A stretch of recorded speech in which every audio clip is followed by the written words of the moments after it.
Yes, how you everybody out there that's joining us in this brief mini lecture interaction.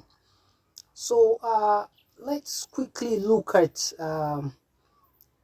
what the implications of some of our recent research could be in real terms.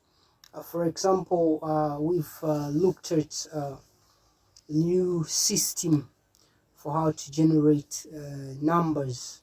And the idea of generating numbers, first of all, goes very deep in many fields or domains of applications in engineering.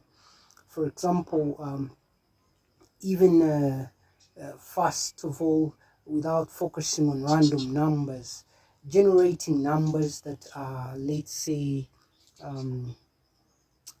biased towards a particular distribution. Like if you wanted to, for example, configure a kind of choreographic performance.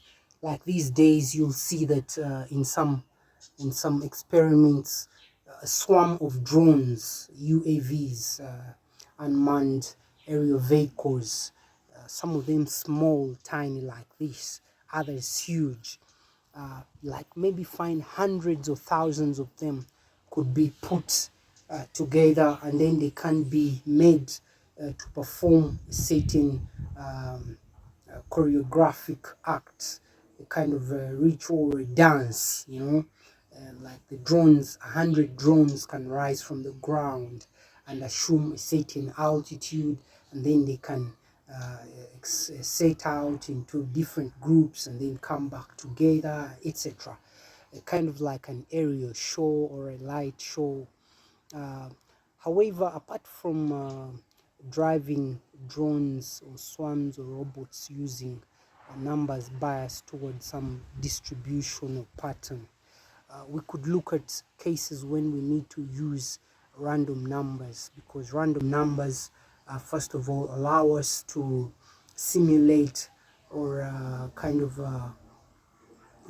model scenarios where events happen independently, because random numbers fundamentally are independent, or they are generated independently. So if you wanted, let's say, a stream of robots to walk out, let's say, over a certain piece of land and survey it and collect data or facts about it, this and that, in a very quick and very economical way. One approach could be to send them on random walks. So each drone takes a different path. So let's say it's a battlefield, and you know that the enemies are scattered likely anywhere. So you don't want the drones to move in a particular direction only. You want them to almost cover the entire place in the shortest time, because they cannot spend all day up there. They will run out of battery, they will, something like that, and etc. So using random walks or random trajectories, and this can be generated or managed using random numbers.